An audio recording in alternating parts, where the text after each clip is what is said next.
I hold my Kool-Aid real quick. Okay. This class is a Requiem for Kool-Aid, the social psychology applied to cults and new religious movements. We learned many things related to cults groups and learned many case studies about cults. That helps us today show you what we've learned and the parallels that we've drawn. The first important part of cults is obedience to authority. Cult leaders need to establish authority over their members, and it is imperative that their members blindly follow.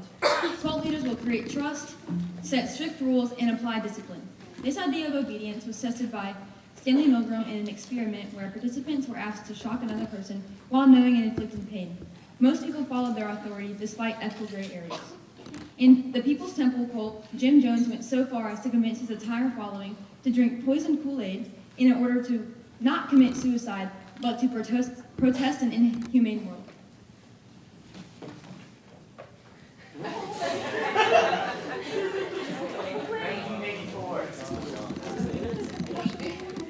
Another crucial component to cults is pro-social behavior. Altruism, doing things simply out of the desire to help, plays a central role in cults and new religious movements to attract and retain members. Acts of service, sacrifice, and kindness are framed as the highest moral good, reinforcing loyalty and group cohesion. However, this pro-social behavior is often limited to fellow members and used as a tool for manipulation. This can be seen in the Branch Davidians, led by David Koresh, where women often had to become teachers and caretakers to the children. As a result, what begins as genuine altruism can become a pathway to control and psychological dependence.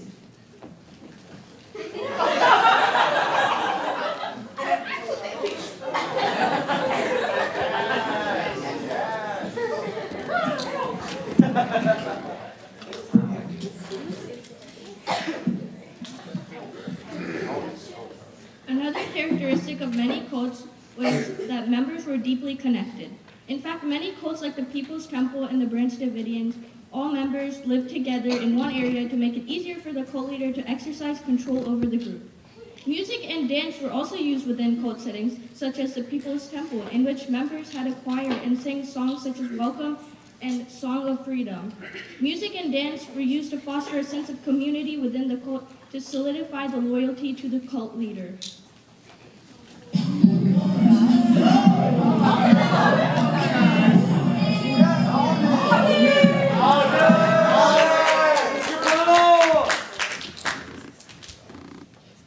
Isolation is an essential part of cultic groups. Cult leaders need their followers to be as isolated as possible from people who are not members. The People's Temple cult, led by Jim Jones, lived together on a private compound in Guyana. They named it Jonestown and lived isolated from the rest of the world. The Branch Davidians, led by David Koresh, lived on a rural compound together in Waco, Texas. Similarly, they were isolated from the rest of society. Both of these groups had minimal to no contact with the outside world. They lived together, worked together, ate together, and they did not leave their designated campuses. Cell phone use was also very minimum, if at all.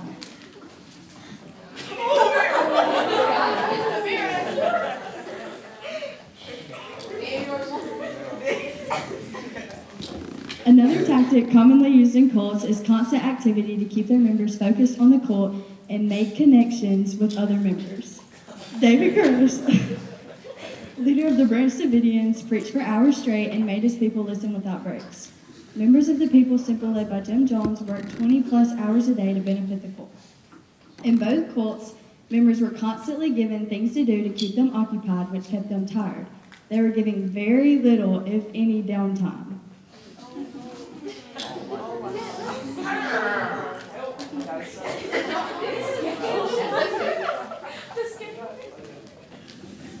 Scholar 21, please play the next slide.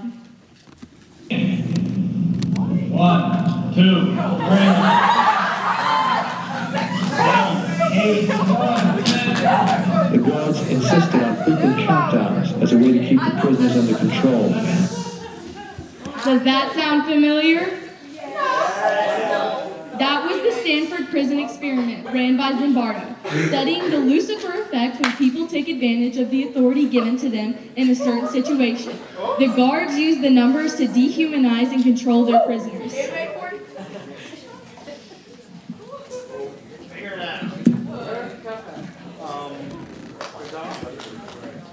Remember, everyone, Cults may be much closer to you than you think. Are y'all ready? We are